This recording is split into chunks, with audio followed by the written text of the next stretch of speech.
Okay, so this is the question paper. Um, I had time to work out a couple of them. These number 57, 57, and 58. Um, any difficulty with these questions? Or rather, which question you found greatest difficulty with? Let's start with that first.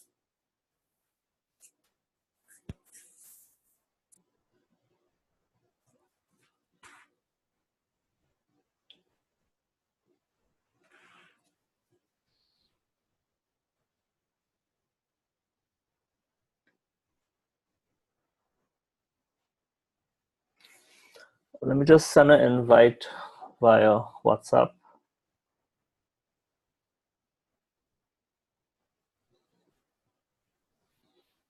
Hello, you all hear me? Any of the questions give you trouble?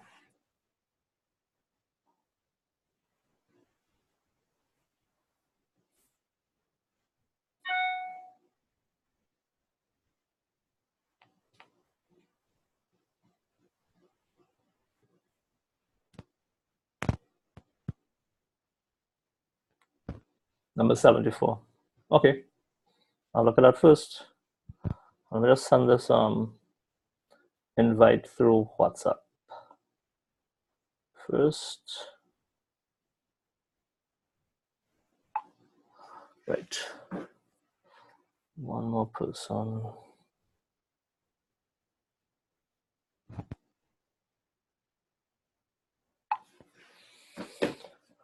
Number 74. Okay, let's go with that. What is meant by electric field strength? Electric field strength is force per unit positive charge. Calculate the force exerted on a proton which has a charge of that when it's a uniform electric field of that. So the force is equal to EQ, right? So you multiply the electric field strength by the charge and that will give you the force. So that is easy. Part C is the part I'm going to now. A proton is moved in a vacuum by a uniform electric field from A to B, a distance of 0.007 meter. How much work is done? So we get the force from here, right? This is the charge on a proton. So we get the force from here, and force work done is force by distance. So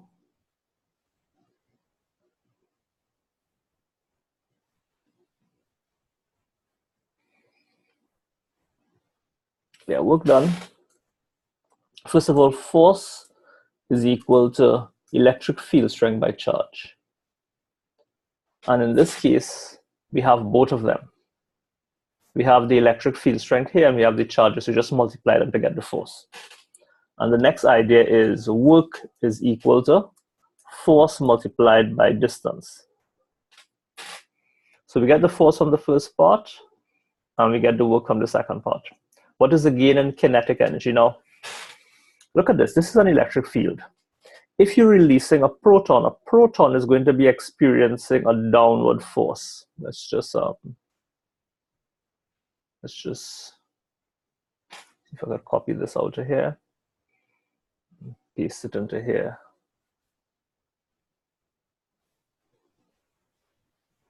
Well, apparently not.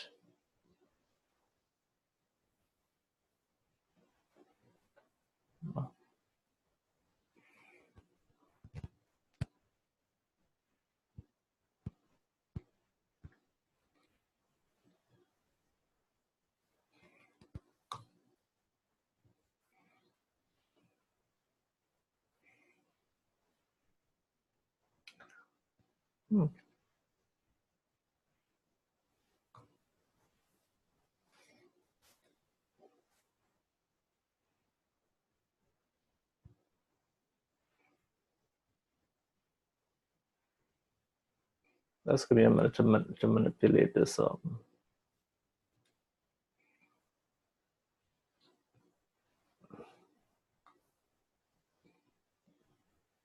Right, now I can move it. Yeah, so we have, again, I guess you all knew this, but we have, I just want to make it clear to everybody else. We have this electric field. that is pointing now. What do we know about the electric field? We know that the direction of the electric field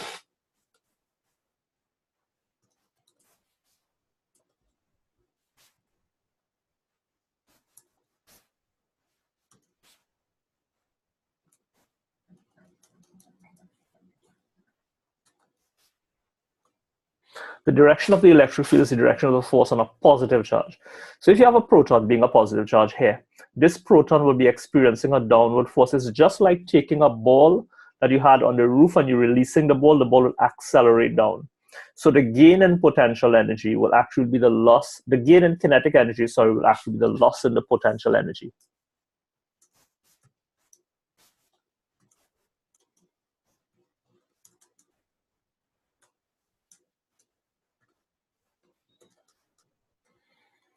And it's also equal to the work done. All right, so we're okay with that. All right, so we just multiply this here. This work done is equal to the gain in energy. So we get there. Let's pull it up again, Microsoft Word. Right. Calculate the difference in the potential energy at A and B. The difference in potential energy at A and B would be, it has more potential energy here than here. And the difference in potential energy is equal to the loss, is equal to the gain in kinetic energy.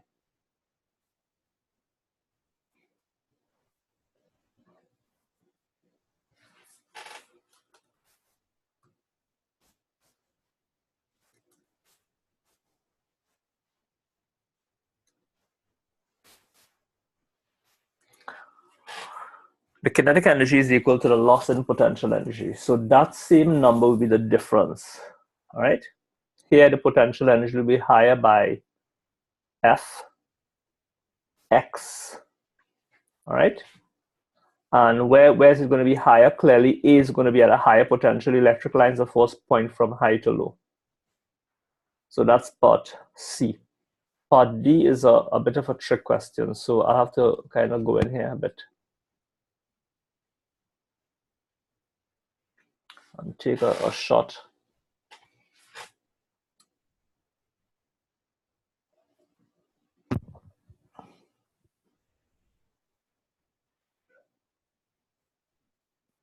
And I will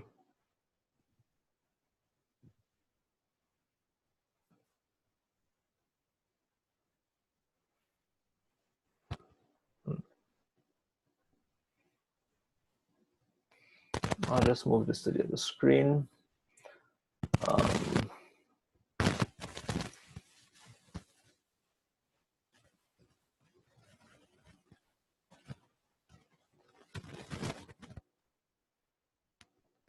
And I'll bring this shot in here.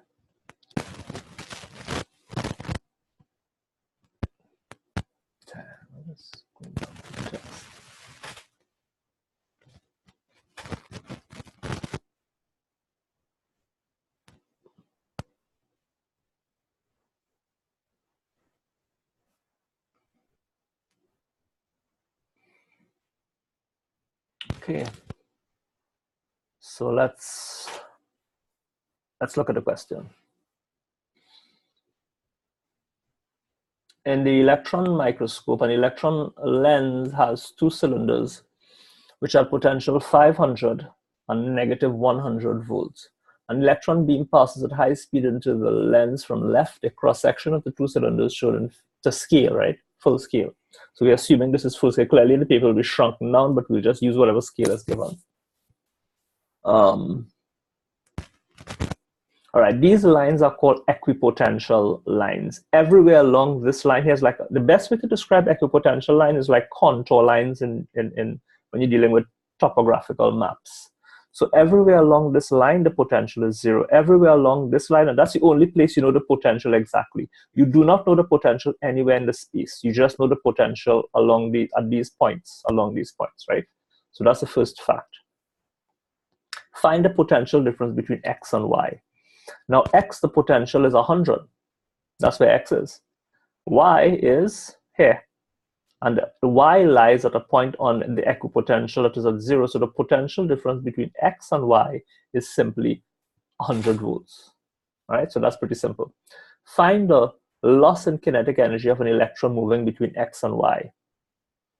Again, if it is an electron is going from positive to negative, what's going to happen to the velocity of an electron when the electron is going from high potential to low potential? Well, you can think of this positive potential as a positive charge, and you can think of this potential as somewhere by the Earth.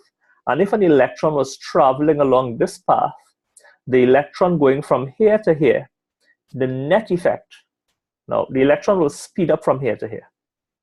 Why would the electron speed up? Because here is more positive. All right.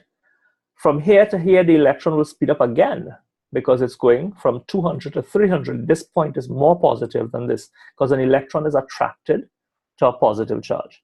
From here to here, however, the potential is 300 and 300. You see this contour line here is 300.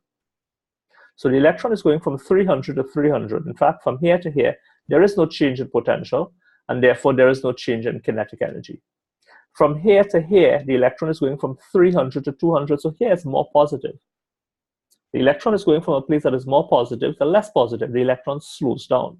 So again, the electron speeds up, remains constant, slows down, and slows down again, because it's going from plus 100 to 0.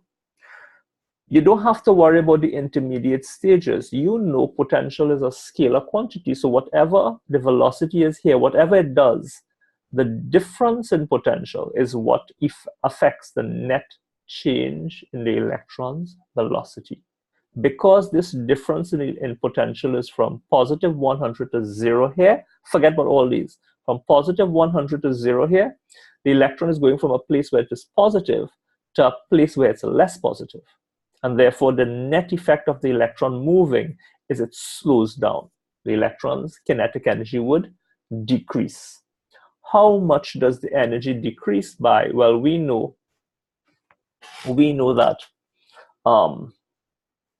energy, E is equal to Q V.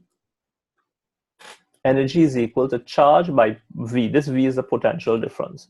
So the loss in energy in this case is going to be equal to the electronic charge E multiplied by 100. 100.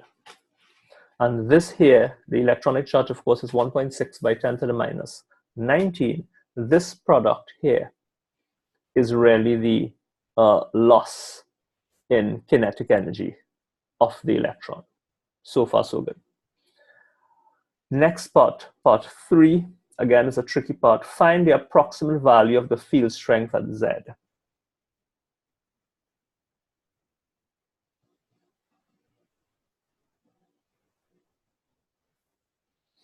Now, this is Z here. We want to find the field strength. Now, field strength, if it's a uniform field, field strength is equal to V over D. If it's a uniform field, field strength E is simply equal to negative V over D. We okay with that? That's a uniform field. For a radial field, E is equal to Q over 4 pi epsilon 0 r squared.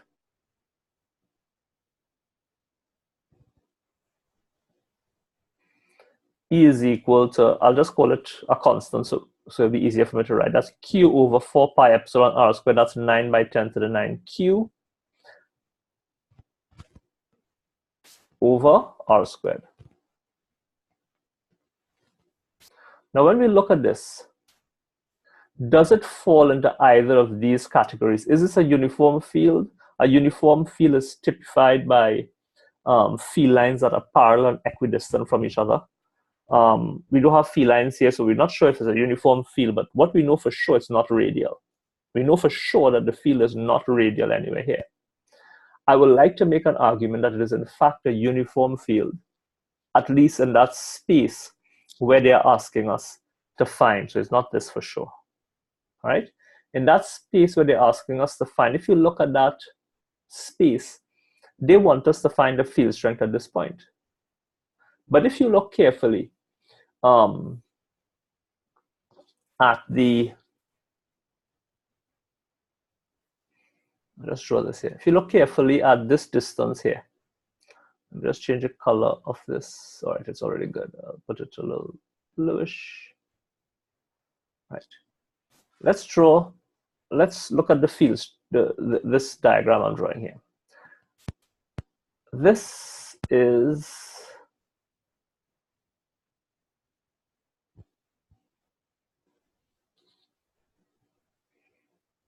you can see that, right? You can see that. And let's look at the other side. This is between 300 and 200. And let's look at the other side. Let's look at the,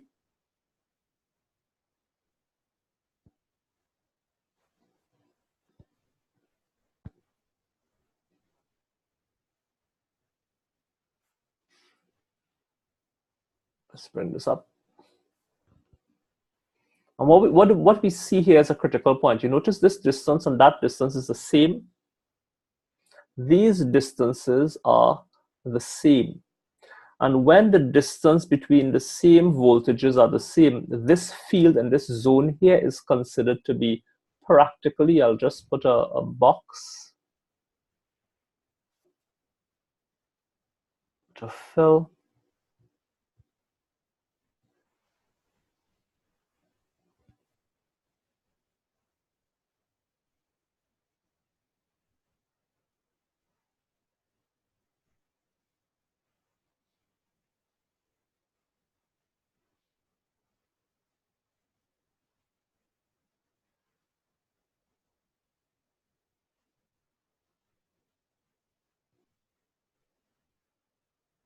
Yeah, the field in that region I've shaded, that field is uniform. The field right here is considered to be a uniform field. Why? Because the equipotentials are equidistant from each other. I want to refer you to what I've done this with you, I just want to reinforce it.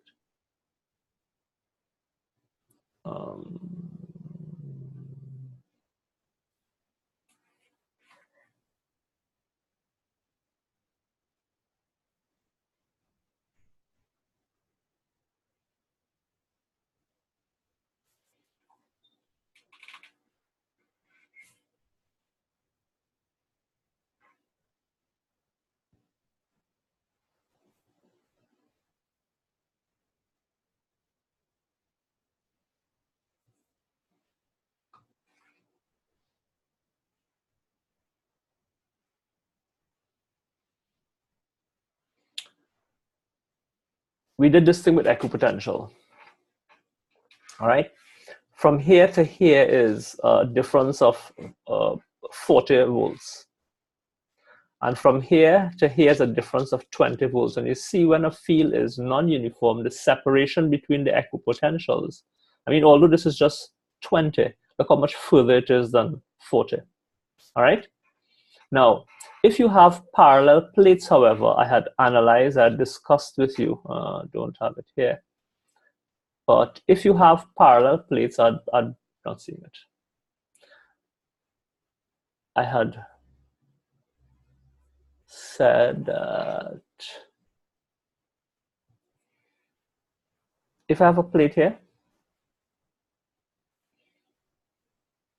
that has, let's say, positive charges, and I have another plate here that had negative charges. Let's put one positive charges, and this other plate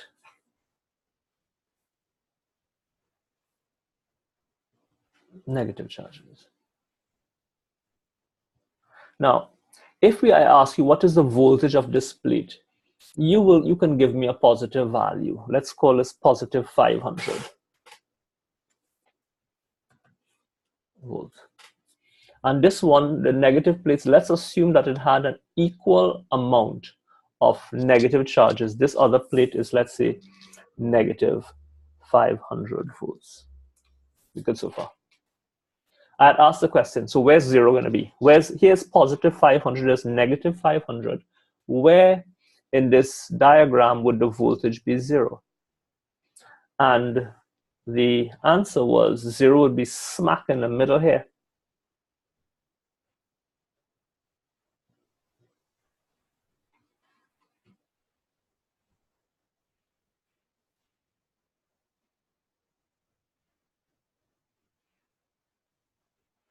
Yeah, 0 would be smack in the middle there, right?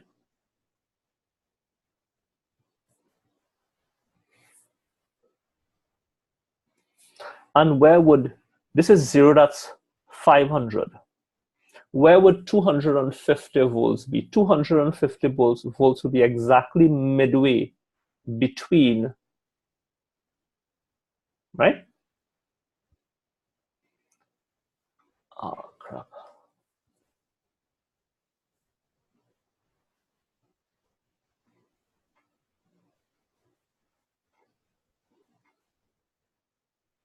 Yeah. Plus 250 will be there. And on this side will be negative 250. The important thing to note is that, I'll just write the numbers.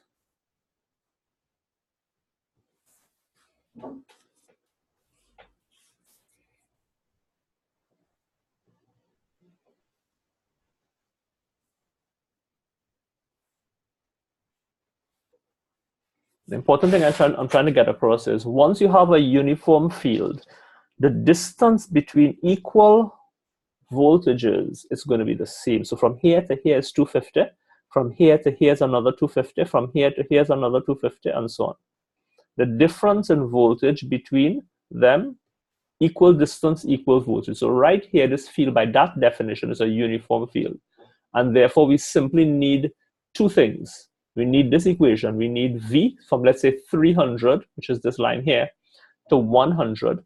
That'll be the electric field strength.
Value, whatever distance you can get from the diagram.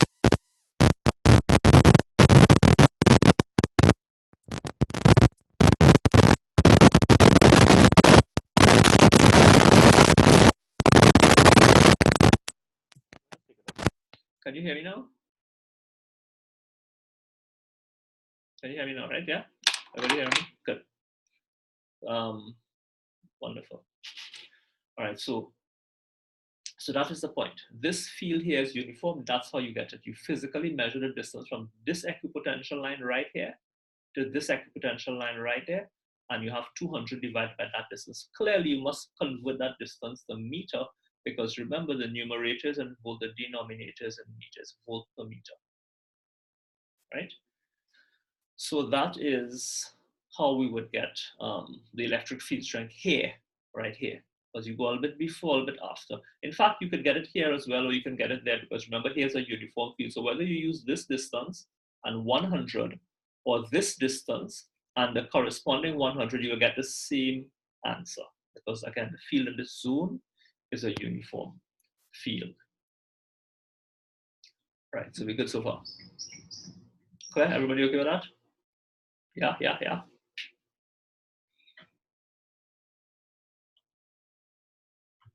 just assume you all hear me, right? Okay, good, good, wonderful. I'm just unsure about that. All right, so that's the next part. That's part 3, right? I want to now look at part 4, which is the graph you asked for, Kyra.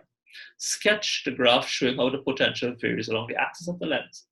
So I'm going to take these things away because I don't need them anymore. I think, right, good. So how the voltage varies. Well, let's do a graph grid. I'll put another layer.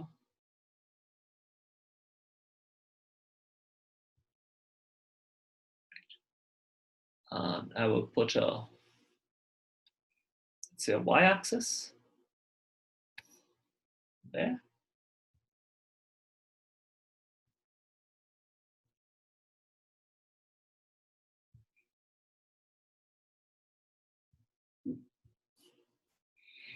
And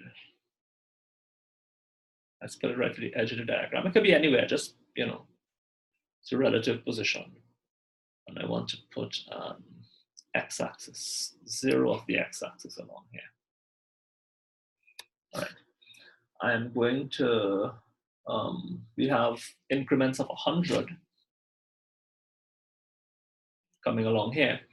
So I'm just superimposing this. This is a graph that is not on this. This is a graph I could draw on the side, but because I have my diagram here, I'll just draw it where it is at right now. I will then put horizontal lines representing increments of 100. So this line here would be 100. I'll put it as a dashed line, and I'll change the color. That line is 100. 200 will be an equal distance up here. I'll space them out in a while. That'll be 200, and 300 will be a little bit up there. In fact, you know what? I'm kind of getting crowded here. Let me just unlock this layer and shift these things down a bit.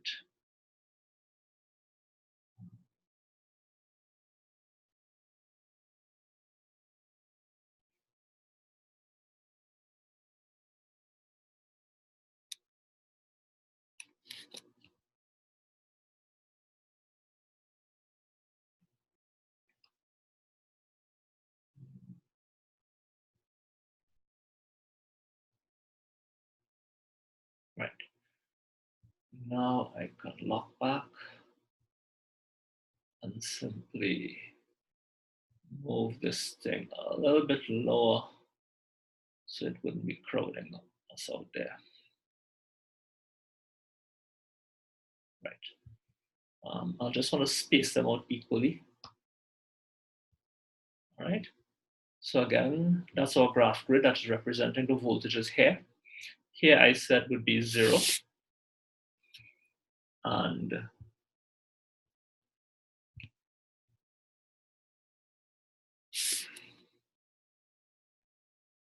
that'll be 100.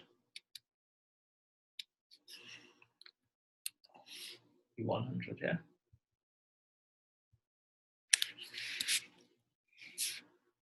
Be 200. This be 300. We don't have any 400. We have 400 in the diagram, but nowhere along the central line do we have 400. So I'm not going to put in 400, right? Okay, we're good.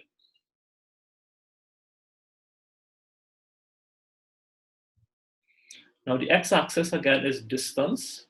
The x-axis here is distance, and the distance is the arbitrary scale of this diagram. Again, it's just a sketch, right? Now, right here, we are actually walking along here and plotting the voltages along here on this grid. So at this point, I'll just drop a vertical line to keep it organized. I'll just drop a vertical line. And we know that that voltage is how much?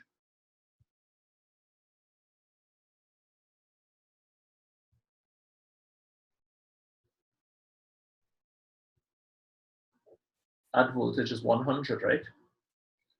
So I'm going to create a dot here, plotting.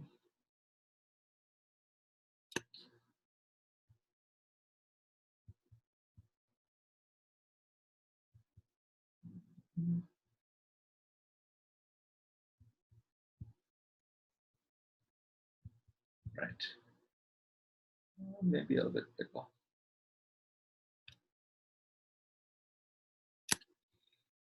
Right, so we can see it. We have 100 right there. Okay, that's still kind of tiny. But I should use an X. I already have a dot to stretch them out. Right. So as we walk along here, we reach the voltage at that point will be 100. And just move our slider to the left, and right here at this point, our voltage is now 200. So just copy this across here. It's 200 right there. And then we go along again. At this point here, the voltage is 300.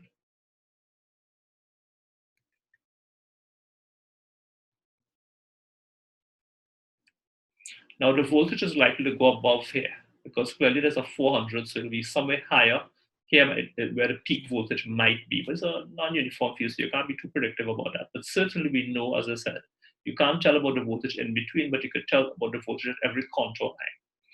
Right here, the voltage will again be 300.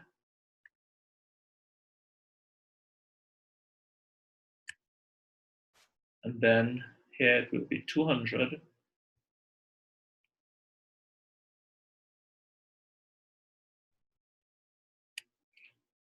And again, here would be 100.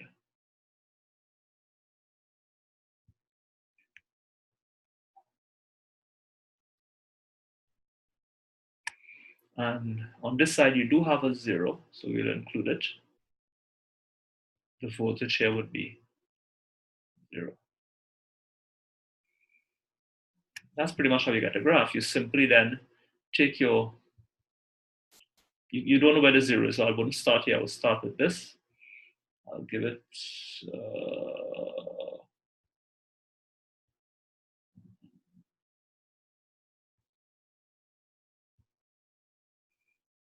let's see if it's right here.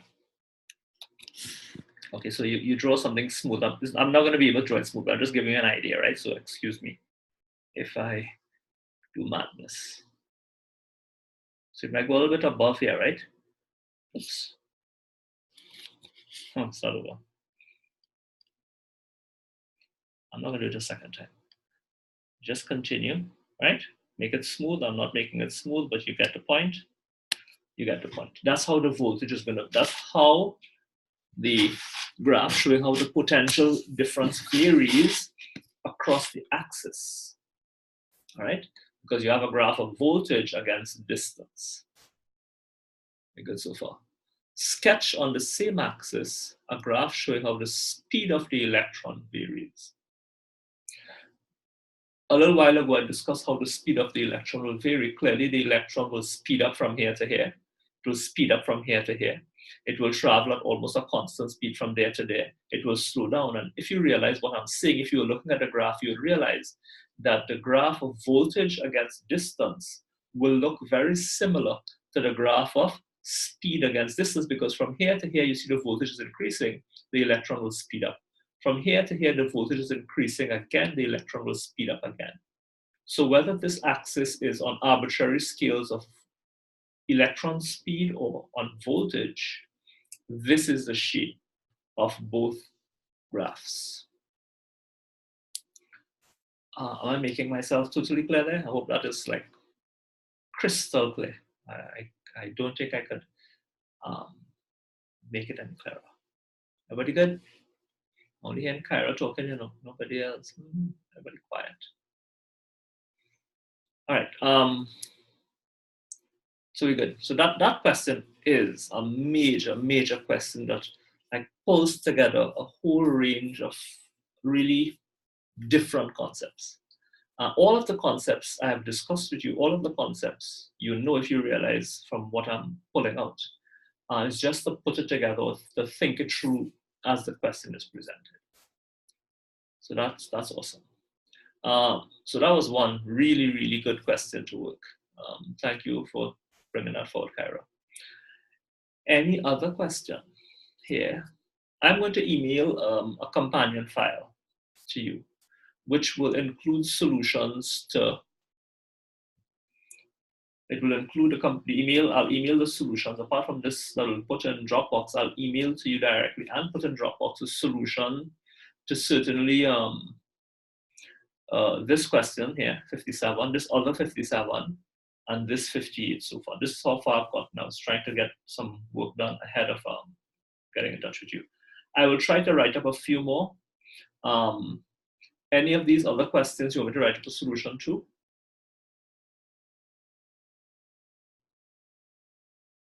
Any other, Shamaya? Any of these other questions? I mean, I'm going to do these, but if you have specific requests, I want to do that to give it priority. Number 69. Okay, yeah. Good. Let's talk about that now. We still have time. So let's look at this number 69. I'll just focus on this. File new. Of course. All right, what am I doing?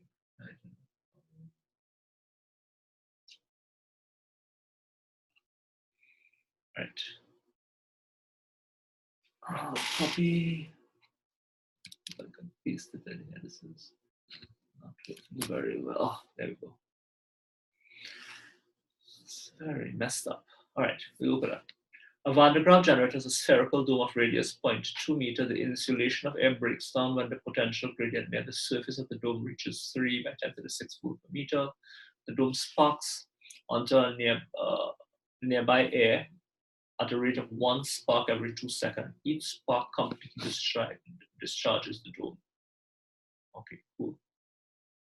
The maximum charge in the dome, the current carried by the belt, the mean power to drive the belt if friction is negligible. Okay, that's not a problem. Let's start with that. Now, what is a Van de Graaff generator? We're all familiar with what a Van de Graaff generator is. Let me just and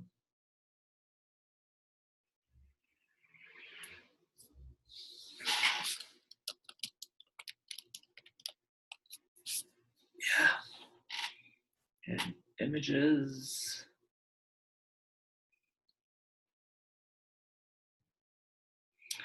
So this is an example of a Van de Graaff generator, right? Essentially, you have this dome and this belt. That's the what we're talking about, the belt and the dome.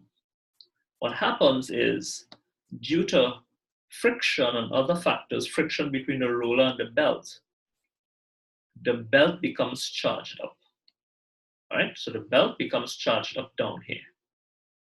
And this charged up belt carries the charge with it as it moves, because it's an insulating belt, carries the charge. And when it reaches up here, this upper electrode has some sharp points pointing to the belt.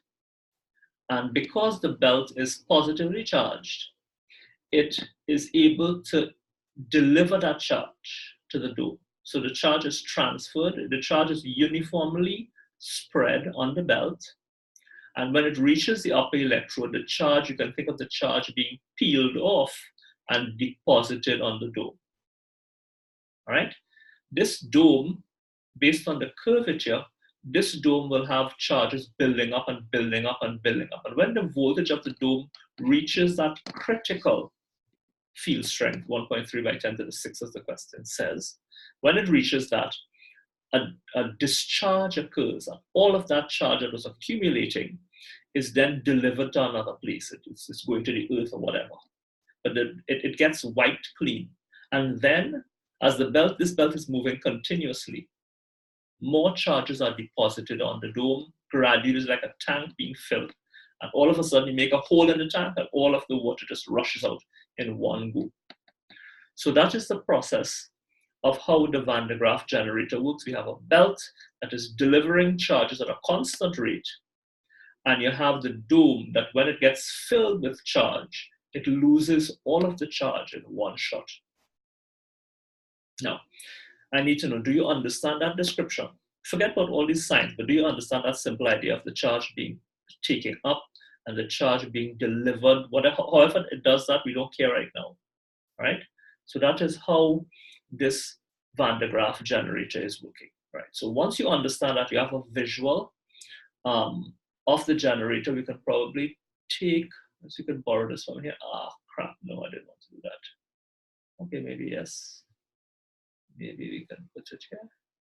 Oh yeah, good. It's a kind of fuzzed up diagram. This is what they do. They kind of, when you move things from one application to another, you get this loss of resolution. But we know what we're talking about here. So, right, good. What is the maximum charge of the dome? Now we're treating this dome as a sphere. We're treating this dome as if it was a sphere. And I had discussed with you that when you have a sphere, you pretend as if all the charge on this sphere was really concentrated where? In the middle, right? We pretend as if all the charges on this sphere was concentrated. Just borrow this thing here.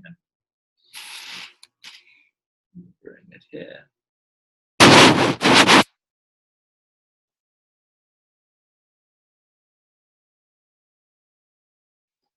Illustrate this well. All of the charges were concentrated smack in the middle. Just line these things up properly.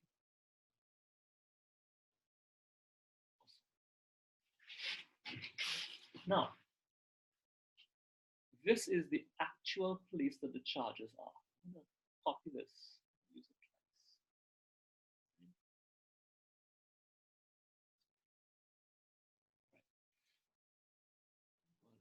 going to make this line a dash line. Just to give it some perspective. So if we have a positive charge or positive charges here, the electric lines of force will look like this.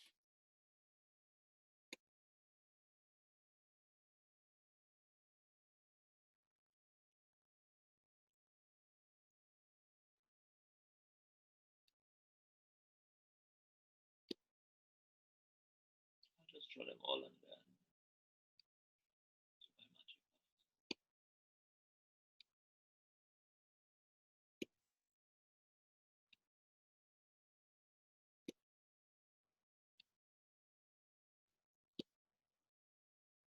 If we have a point charge at the center of it, if we have a point charge, we know that this is what the field lines would look like. Can I not draw the arrows? Just imagine the arrows are there. I just want to make it simple. So this is what it's going to look like. I can't do things. Sorry.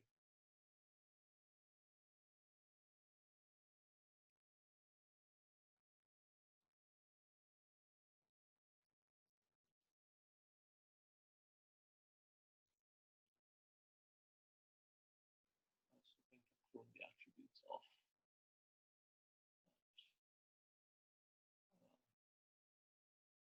Just bear with me. That's my OCD.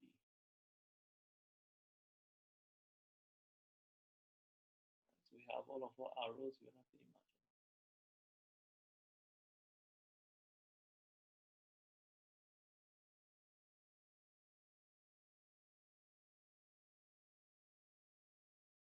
Awesome.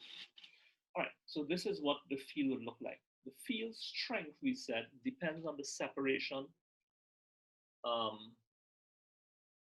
The field strength depends on the separation between this. And you can see because here is far apart, the field is weak. And as you get closer to the charge, the field becomes stronger and stronger. In fact, if this charge was truly a point charge, the field will acquire an infinite strength as you approach the point charge. Right? Now, that's this. That's if there's a point charge. But borrow this again.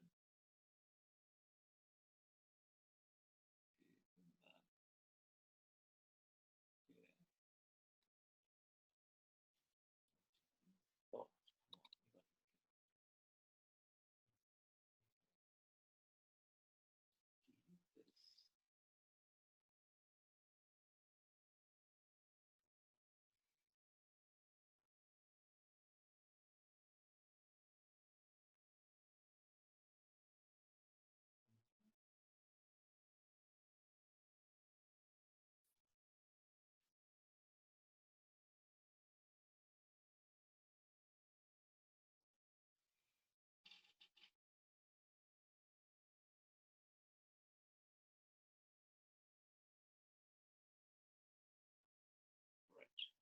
That's all right.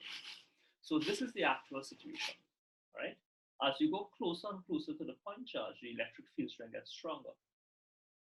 When you have the charges distributed on the circumference of the sphere, the electric field strength would be given by Q, this charge, Q over 4 pi epsilon 0 r squared.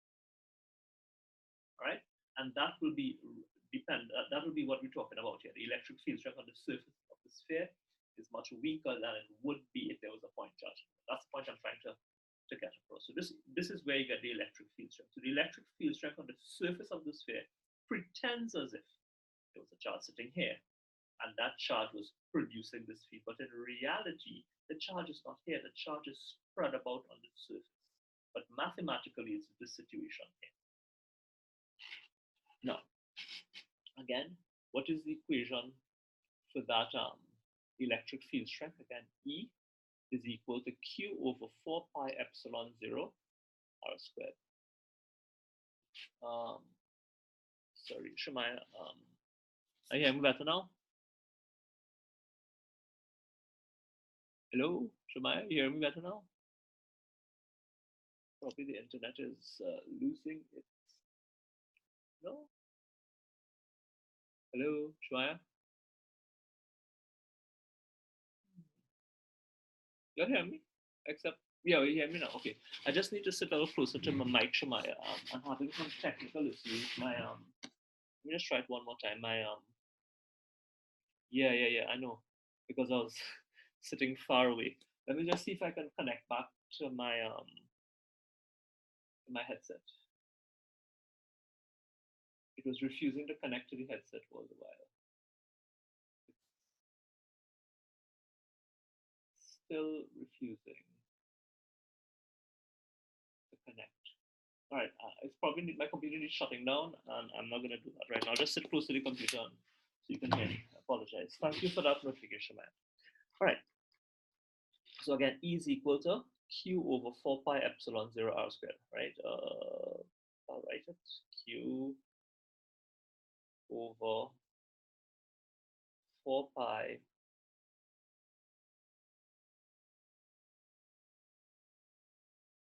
epsilon 0 r squared. Lovely. Well, not lovely, but it will. Right.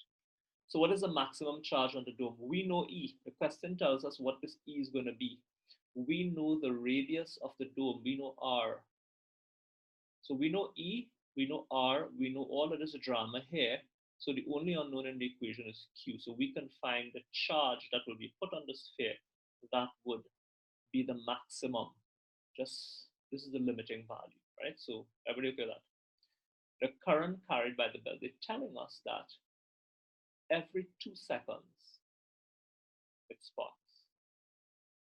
Every 2 seconds it sparks. It means it takes 2 seconds from this thing to be totally discharged. It takes 2 seconds for this much charge to be delivered. All right? Everybody okay with that? And therefore, if it takes 2 seconds for that much charge, current is charge delivered over time taken. All right? So again, we're solving this equation here, where R is 0.2. This R here is 0.2. That's not a 6, that's a 0. 0.2. and where E is 3 by 10 to the 6.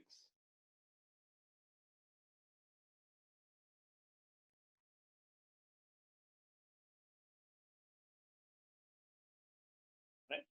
So therefore, we can solve for Q. Once you get Q, the question is telling us that this Q that we're going to get is being delivered in 2 seconds. And current I, don't know which statement, Shemaya. I is equal to, I'll repeat what I just said, right? I is equal to, and just tell me what you want me to repeat. I is equal to that charge Q over T.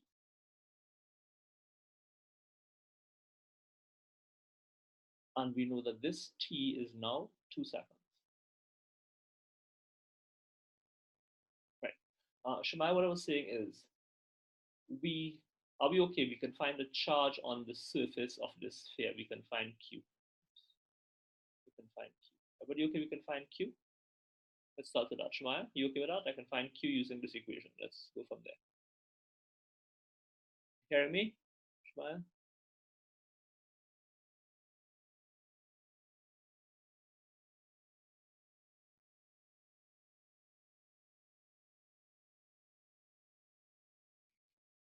Oh, I don't know. Probably the internet. I don't know. I'm as close to my mic as I can be. Can't be any closer. Oh, you do you understand how I got Q, Shemaya? Let me just, Shemaya's having some problems with mic. Let me just you don't understand how I got Q. Okay.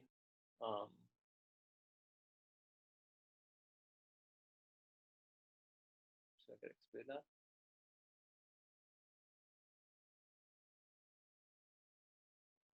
If I have a charge Q at the center of a sphere,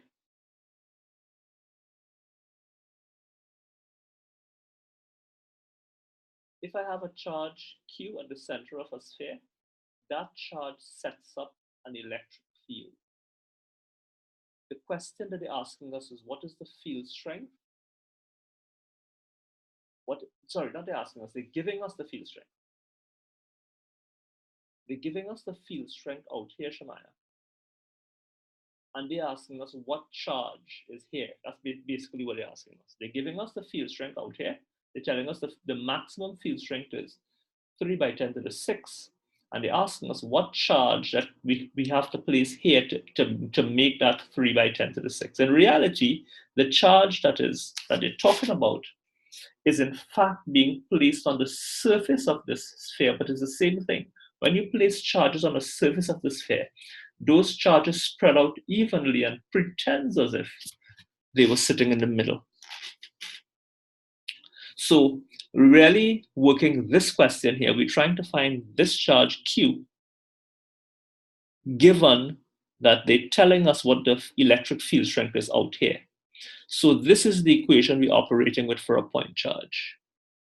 They're telling us E, which is this here, telling us what E is here, and they're telling us what R is, and they're asking us to find Q that is here, which is the same Q that is on the surface of the real Van de Graaff generator dome.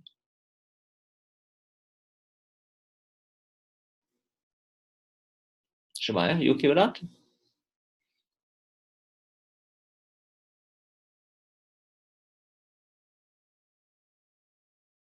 Okay, awesome. So once we found that Q, they're telling us beyond that. When you read the question, it said the dome sparks into the nearby air at a rate of 1 spark every 2 seconds. What is a spark? This spark is produced when, as I said, all of these charges, they are delivered, they are lost in one go. It's like rupturing a tank, as I said, and then fixing it back and let it fill again and then rupturing it again. That's pretty much what's happening in the Van de Graaff generator.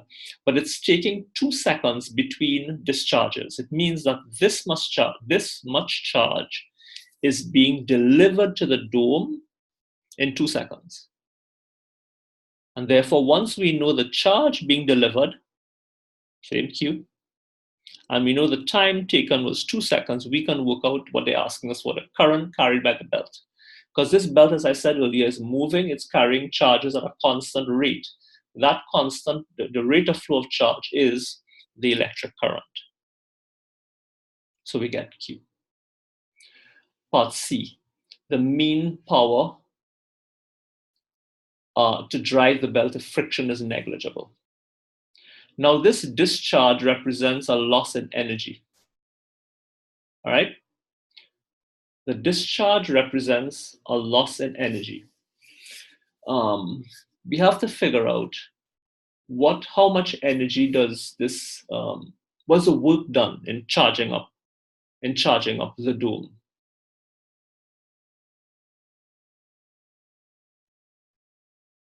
What is the work done in charging up the dome?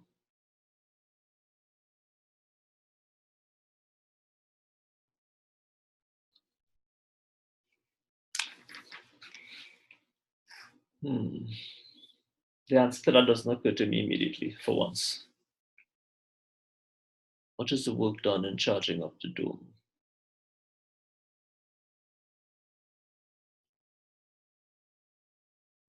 QV. I think I'm really thinking that it's an integral, but I don't want to mess with people's minds. But it's not QV for sure. I can't see how it's going to be QV because when charges,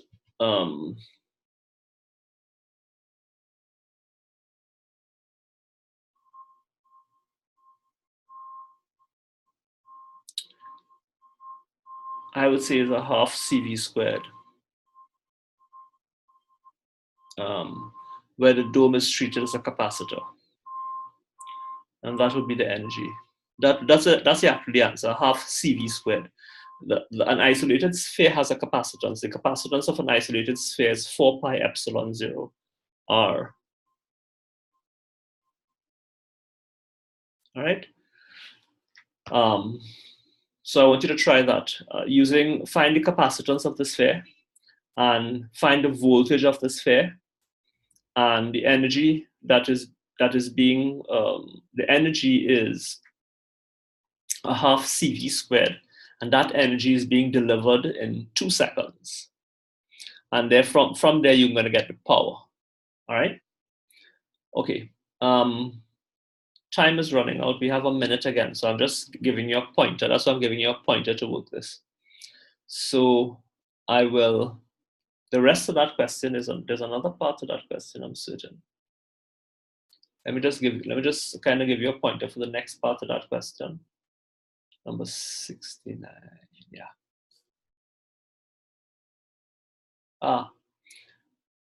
Anybody remember how to do this? Closest distance of approach. Basically, you convert the kinetic energy of the helium nucleus to electric potential energy. All right?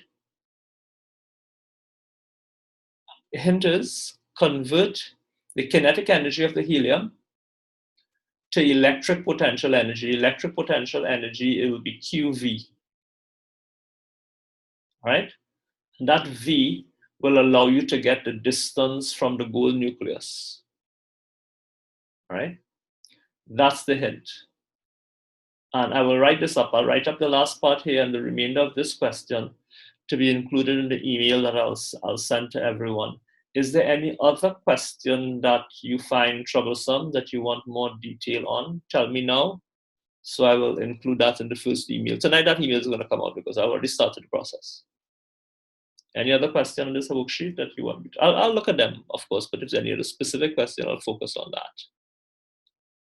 Any other going once? Going twice? No. All right, so let me just, come on. Right.